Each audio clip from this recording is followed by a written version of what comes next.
Good afternoon. My name is Ivan Baker. I'm the Member of Parliament for Etobicoke Centre, and it's an honor to be here with our Prime Minister and our Minister of National Defence, Anita Anand.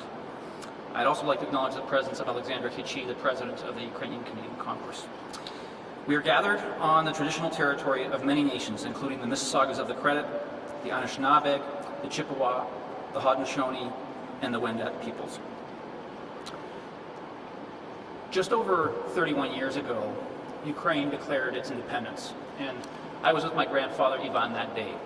My grandparents lived in Ukraine during the Soviet regime, and my grandfather, like millions of his generation, like millions of prior generations, risked everything for a free and independent Ukraine. So you can imagine when Ukraine declared its independence on that day in 1991, this might have been the proudest day of his life. But he also said to me that day something I'll never forget. He said, now that Ukraine is independent, we need to continue the fight for Ukraine's independence. I was 14 years old at the time, and I remember saying to him, Trudeau, what are you talking about? The Ukrainian government has declared independence, the people want it, the international community supportive, it's over, you've won. I said, you are wrong. And of course I was wrong. In 2014, Russia twice invaded Ukraine, and a year ago to this day, Russia began its further full-scale invasion of Ukraine. When I speak to people in the community, when I speak to Canadians about the war, first and foremost what I hear about is the horror, the hundreds of thousands of victims, the bombs raining down on apartment buildings, on hospitals, on kindergartens, women and children being killed, tortured, and raped by Russian soldiers. But I also hear stories of great courage, of people of all ages, even the elderly, picking up weapons to defend their homeland in Ukraine. Or Ukrainians leaving their professions and leaving their families to go fight. Or outmanned and outgunned, holding the line against a much larger military, even if it means certain death. But there's one other thing I hear from Canadians, and that I sincerely believe, is that this war is not just about Ukraine. It's about all of us. That Ukrainians are not just fighting for their security, they're fighting for global security, and they're fighting for Canada's security. So as we mark this anniversary, I hope that we take the opportunity to mourn the victims, that we honor the courage of the Ukrainian people, and that we redouble our efforts to ensure that history does not repeat itself again, that we are not back here a year from now marking a second anniversary, so that we do everything possible to ensure that the Ukrainian people win and that we all win. Canada's support for Ukraine has been unwavering, and our Prime Minister has been leading us in that. And I'd like to take this opportunity to thank you, Prime Minister, for your leadership in that. I think Canadians can be incredibly proud of the contribution that Canada has made, the role that Canada has played in supporting Ukraine and the Ukrainian people and supporting security and democracy around the world. A big part of the support that Canada has provided has been military assistance, and of course the person leading that work has been our Minister of National Defence, Anita Anand. And so I want to thank you, Minister, for your relentless work to make sure we provide Ukraine with the military support that it needs. And with that, I'd like to invite our Minister of National Defence, Anita Anand, to say a few words.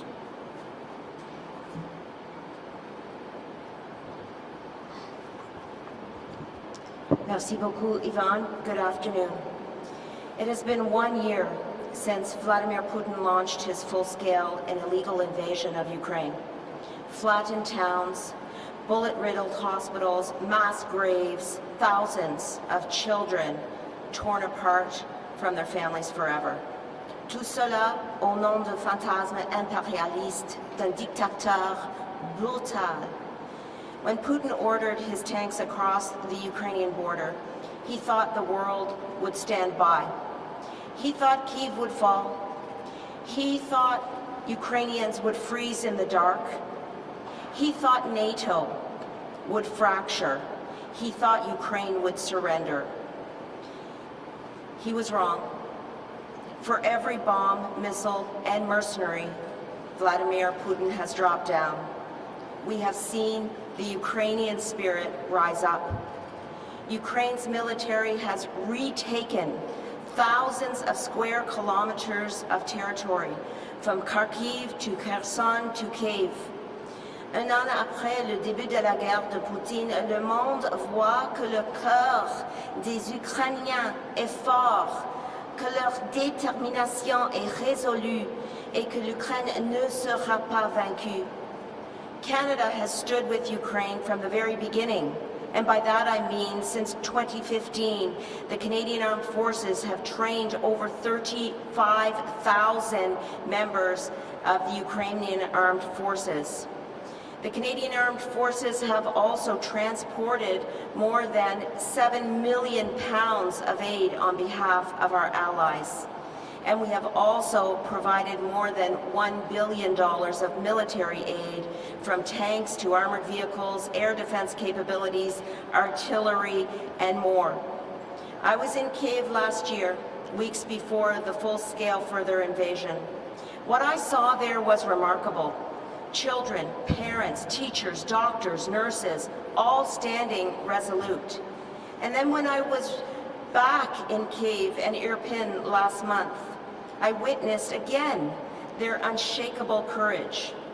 And the bottom line is that Ukrainians are fighting valiantly for their homeland, for their sovereignty, and for their territorial integrity. But they are also fighting for us, because they are fighting for democracy itself. So to our Ukrainian friends and partners, I say this: you can trust that Canada stands shoulder to shoulder with you in the short and the long term. Le Canada sera là aussi longtemps qu'il le faudra, so that Ukraine can declare victory. Slava Ukraini. I would now like to ask the Prime Minister to take the podium. Thank you. Merci.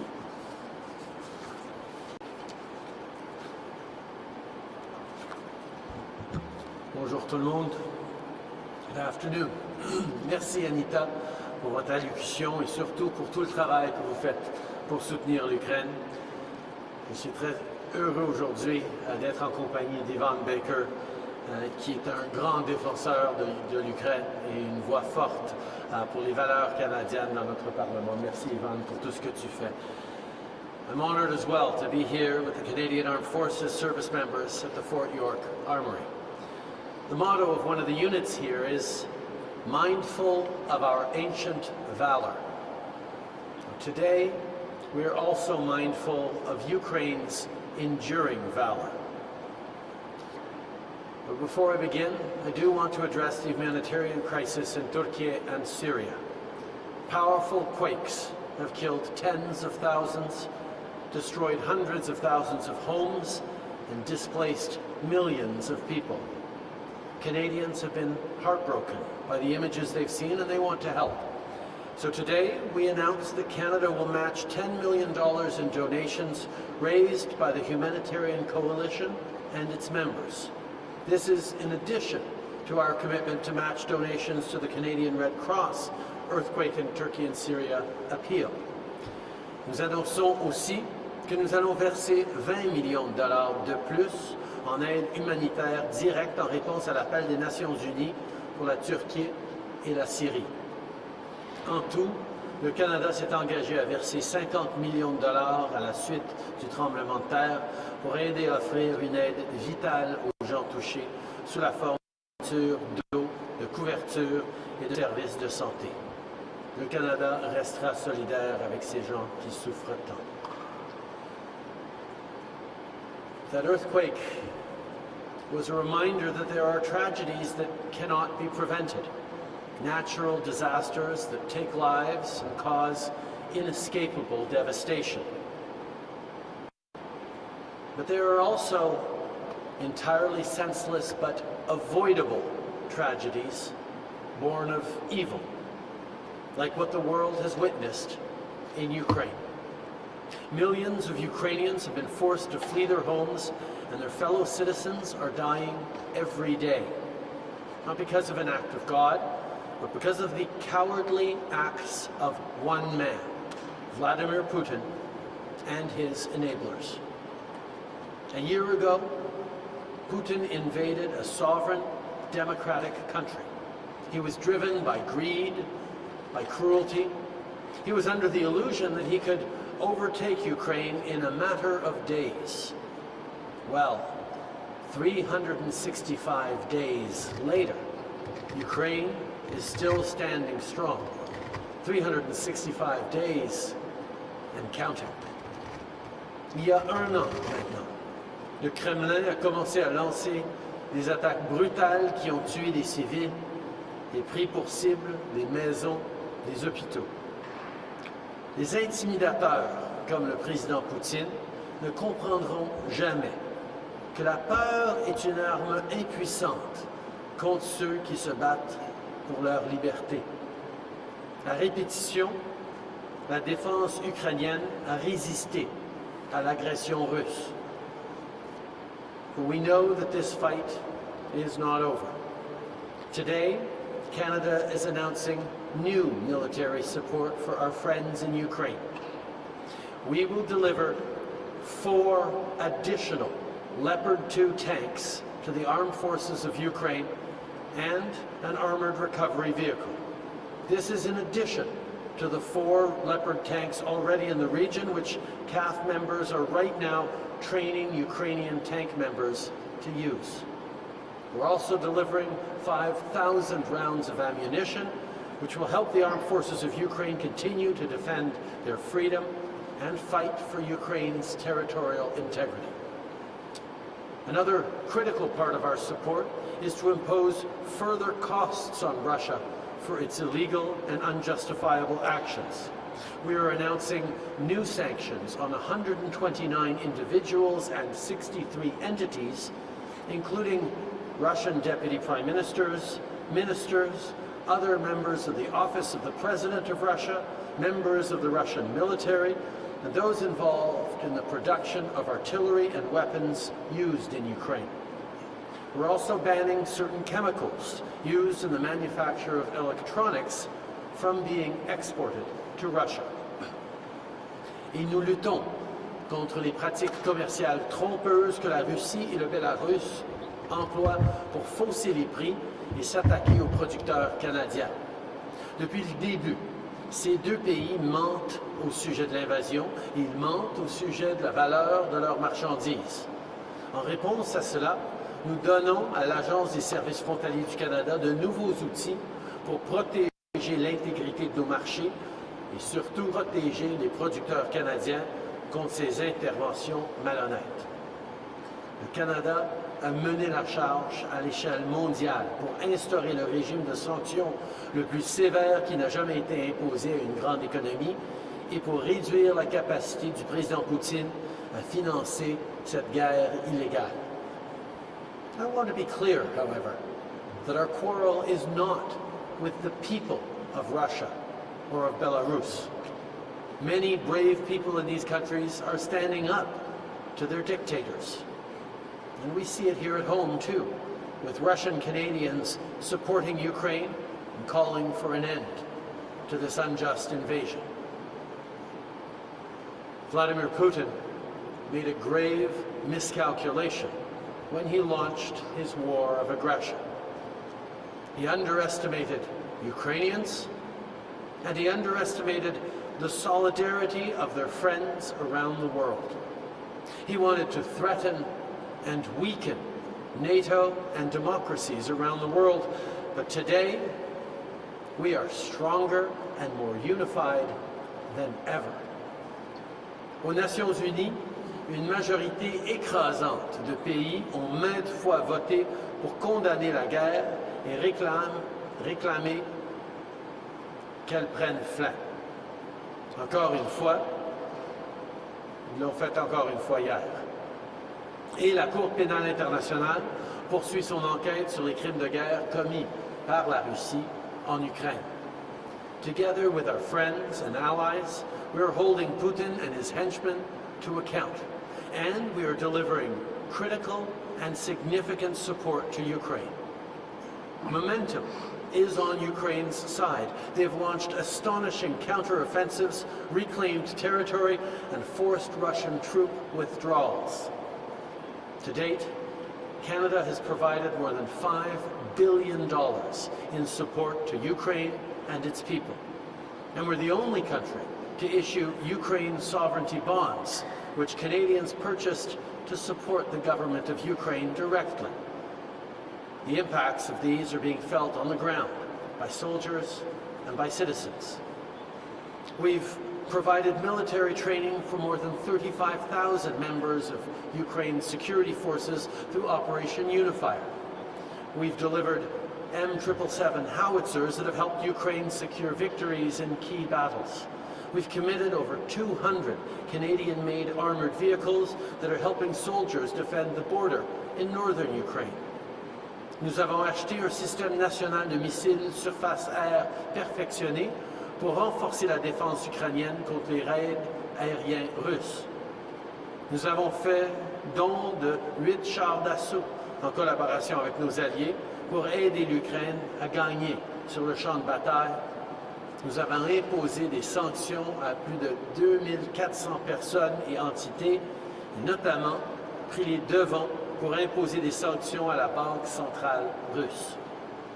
Our support is also helping provide stability in Ukraine in the face of war, so that schools and hospitals can stay open, so that the heat and lights will stay on through the winter, and so that the government of Ukraine can continue supporting its people. Le Canada est solidaire de l'Ukraine depuis le début de ce conflit, quand la Russie a annexé illégalement la Crimée et déclenché un conflit dans l'est de l'Ukraine. Et nous allons rester solidaires de l'Ukraine. Ce matin, mes homologues du G7 et moi avons discuté directement avec le président Zelensky. Nous avons réaffirmé que notre soutien à l'Ukraine restera inébranlable aussi longtemps qu'il le faudra. Nous avons appelé la Russie à retirer immédiatement, complètement et sans condition ses forces militaires du territoire ukrainien à l'intérieur des frontières internationalement reconnues du pays. Putin is dangerous, he is cowardly, and he is weak. His brazen disregard for human life, his irresponsible rhetoric, and his willingness to inflict terrible violence on innocent people may seem to have no limits. But what is truly without limits is the courage and resolve of those who fight every day for their freedom. The everyday Ukrainian citizens who joined the armed forces. The children who had to be brave and say goodbye to a parent or grandparent so they could be safer here in Canada.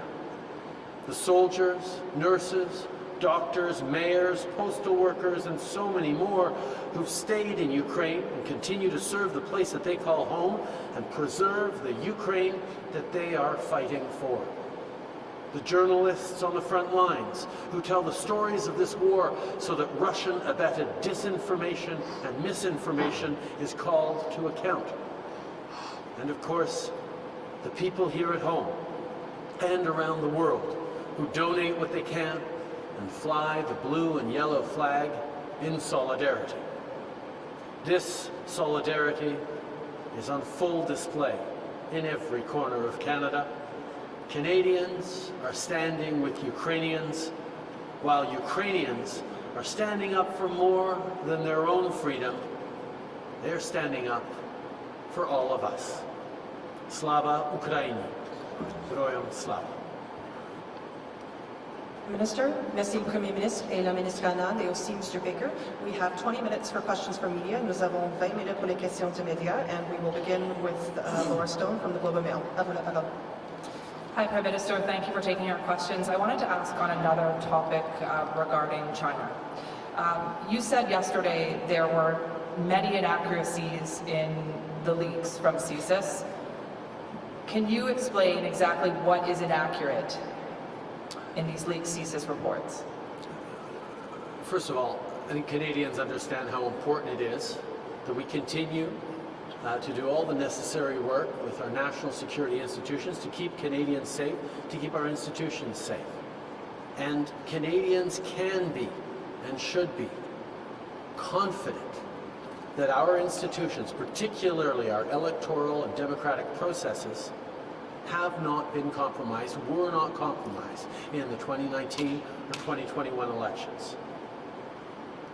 We created mechanisms for both before the 2019 elections, a panel, a task force, to ensure that the outcome of these elections were decided by Canadians and Canadians alone. And that's exactly what happened. At the same time, we've been very clear throughout that foreign governments like China, Russia, and others are attempting to destabilize our democracies and, yes, interfere with our electoral processes.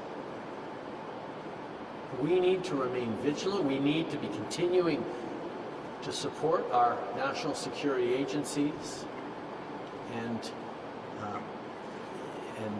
officials to protect and continue to protect the legitimacy and the integrity of our elections.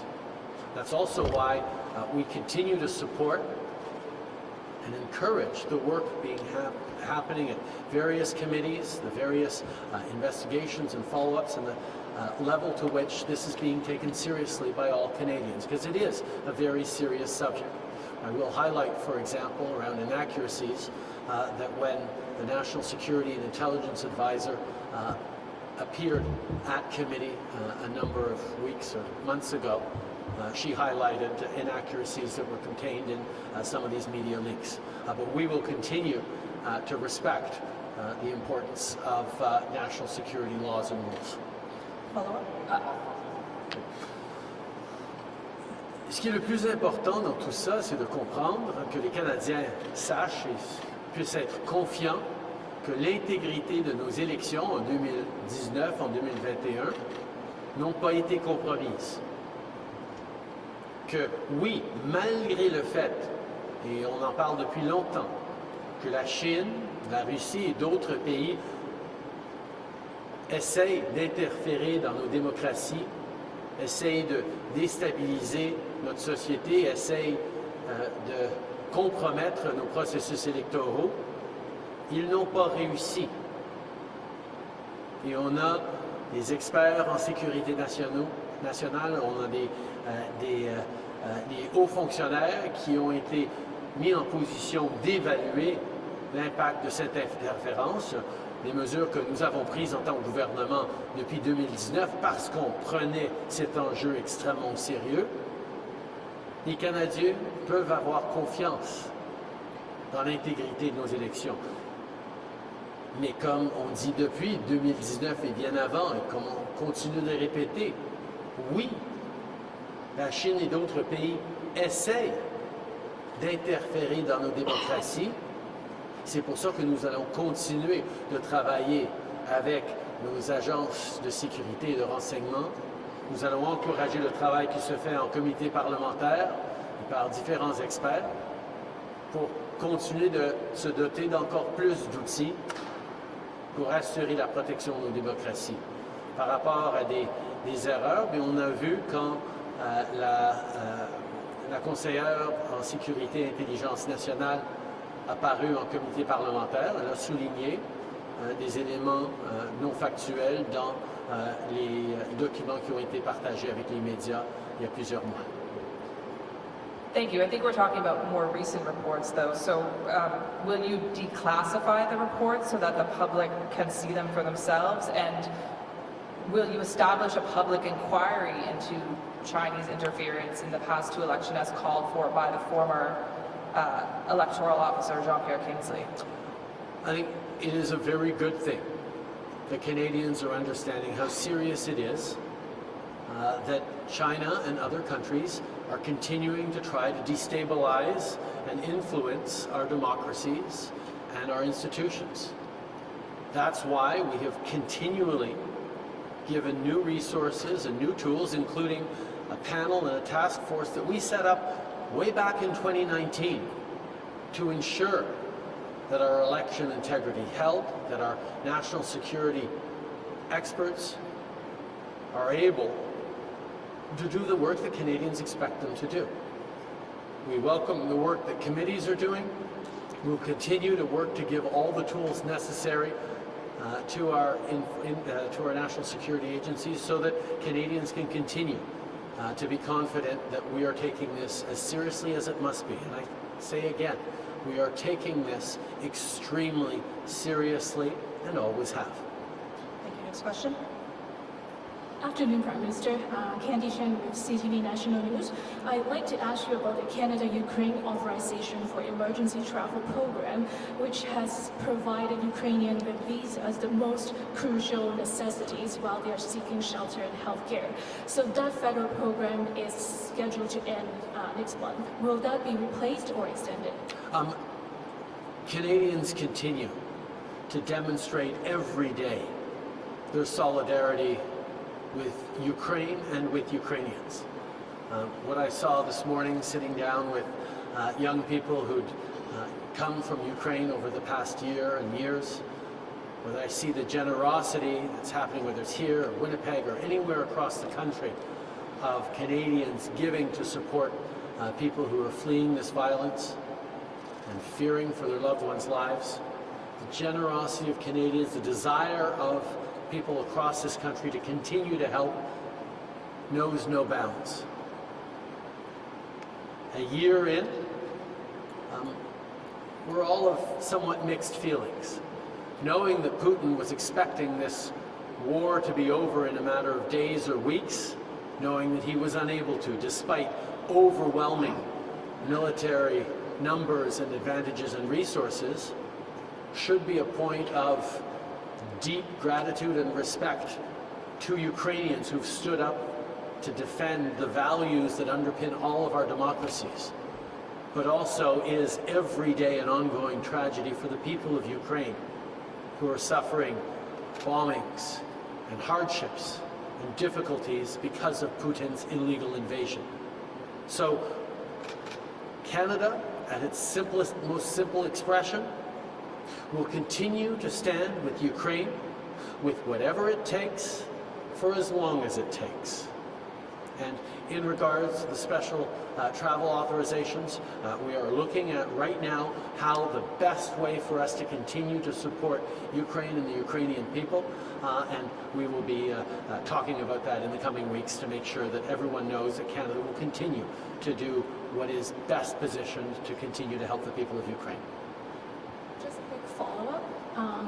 There are still over 30,000 more applications waiting to be processed. So what's going to happen to those Ukrainians while they're still figuring it out, while the program is expiring? We are continuing to process applications. We are continuing to respond to the deep desire by Canadians, by communities, by families across this country to do more for the people of Ukraine, and we will. Thank you. Next question. Good afternoon, Prime Minister. Matthew Bingman with Global News. What do you make of Russia's disinformation campaigns trying to weaken support for Ukraine both here and in the West? It's absolutely no surprise that Russia is spreading lies around the world because the truth is so damning to them. They chose to violate the UN Charter and international law. They chose to violate the foundational principles of territorial integrity and sovereignty in an act of cowardly greed and conquest that has proven to be a terrible, terrible error in judgment on Putin's part. Both because he deeply underestimated the strength, the courage, the valor of Ukrainians and their desire to defend their language, their culture, their land, but also because he underestimated the fact that the world would not stand by while he violated the sovereignty, the integrity, and the principles of self-determination of a peaceful democracy. So we will continue to stand for the truth. We will continue to answer his lies and misinformation with truth, and continue to make sure that people all around the world understand what a terrible, terrible act this was by Vladimir Putin in choosing to launch a war by invading Ukraine even further. What more, though, could Canada be doing to effectively counter these disinformation campaigns? Obviously, Canada continues to work with partners around the world on spreading information to the Russian people, who we increasingly see are reeling from the human costs and the economic costs of Putin's illegal war on Russians themselves. We will continue to support brave journalists who are telling the truth, who are sharing actual news and facts around the world. We will continue to ensure that there is no place for the lies that Putin is sharing. We will continue to impress upon Canadians how important it is to be thoughtful and critical as they engage online and are faced with tremendous amounts of misinformation. Yannick Lepage, Radio-Canada. Sur l'Ukraine, craignez-vous que la Chine s'implique militairement aux côtés de la Russie dans la guerre?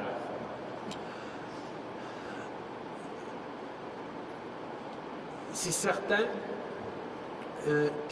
qu'on aimerait bien que la Chine soit plus forte sur la défense des principes de souveraineté.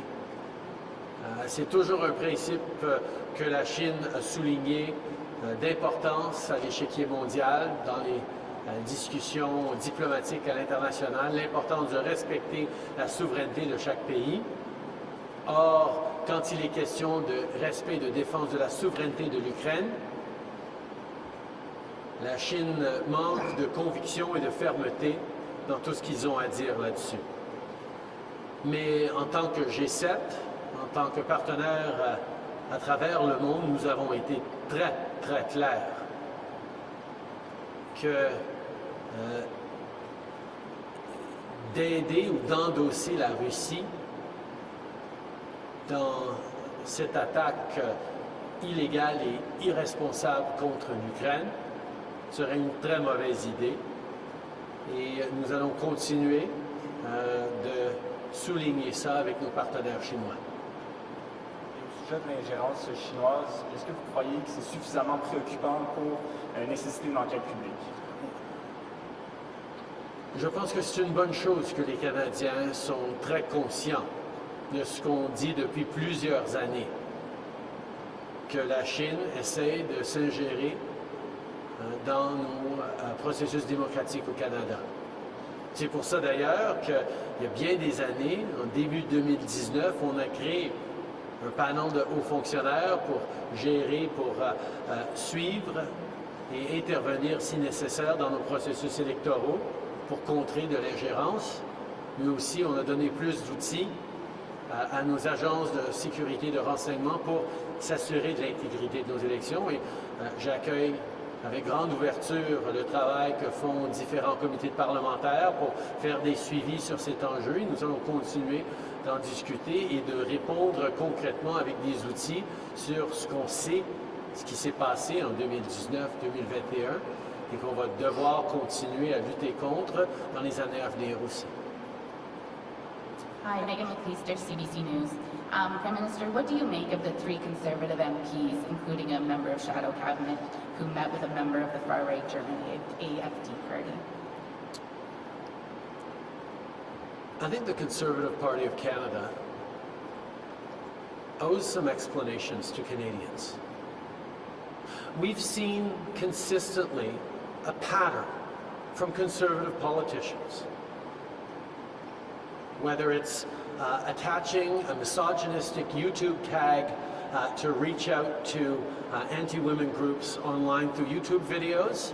The answer is, oh, we didn't know about it. There's nothing to see here. A Conservative leader meets with a known far-right extremist. Oh, we didn't know who it was. Consistently, we see Conservative parliamentarians and people who should know better associating themselves with folks responsible for a particularly vile level of rhetoric and hatred, and their answer is all the same, oh, we didn't know. At one point, Canadians need to stop being treated like fools, and the Conservatives need to own up and either really dissociate themselves from hateful, vile, intolerant rhetoric, or tell the truth and explain that they actually have room for those rhetorics and that intolerance within their party. Je pense que le Parti conservateur a besoin d'offrir des explications sincères aux citoyens. C'est un pattern qu'on voit régulièrement. Des conservateurs qui rencontrent, qui encouragent des propos, des individus qui avancent des propos intolérants, vicieux, remplis de haine, pour ensuite dire « Oh, on ne le savait pas ». Mais voyons. À un moment donné, ils vont devoir choisir, ou bien ils vont condamner sans équivoque ces propos haineux, irresponsables et les gens qui les portent, ou bien ils vont avouer que non, il y a de la place pour ces vues-là à l'intérieur du Parti conservateur du Canada. Ils ne peuvent pas jouer des deux bords constamment. À un moment donné, ça va faire. The border, what would be the benefit for Canada of keeping the safe third country agreement?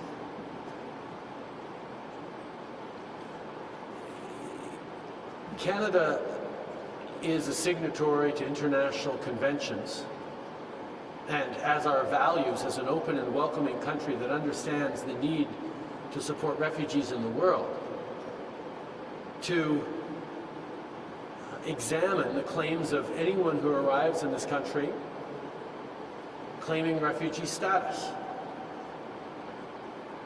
If we didn't, well, the Safe Third Country Agreement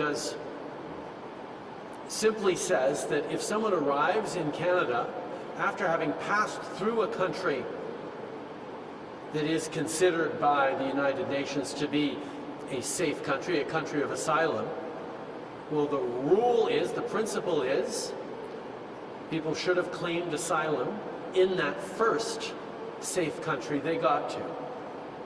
So people traveling to Canada to claim asylum would have needed first to actually claim asylum in the United States. That's what the Safe Third Country does. And it means that anyone who shows up at a border crossing along the Canada-US border who says, I want to claim refugee status to the Canadian officials at the border, gets told, well, actually, you just came from the United States, so you have to claim refugee status in the United States. That's what the Safe Third Country Agreement does. The exception, the loophole that has been found, is that if people cross into Canada via Roxham Road or elsewhere, and then claim refugee status, we cannot send them back to the United States because they're already in Canada. So the problem isn't with the Safe Third Party Agreement. The problem, Safe Third Country Agreement, the problem is with the fact that we cannot apply it across the entirety of our border between official border crossings as well. And that's what we're working on with the United States to try and fix, so that the principles of the Safe Third Country, which is you claim asylum in the first safe country you get to, continues to hold.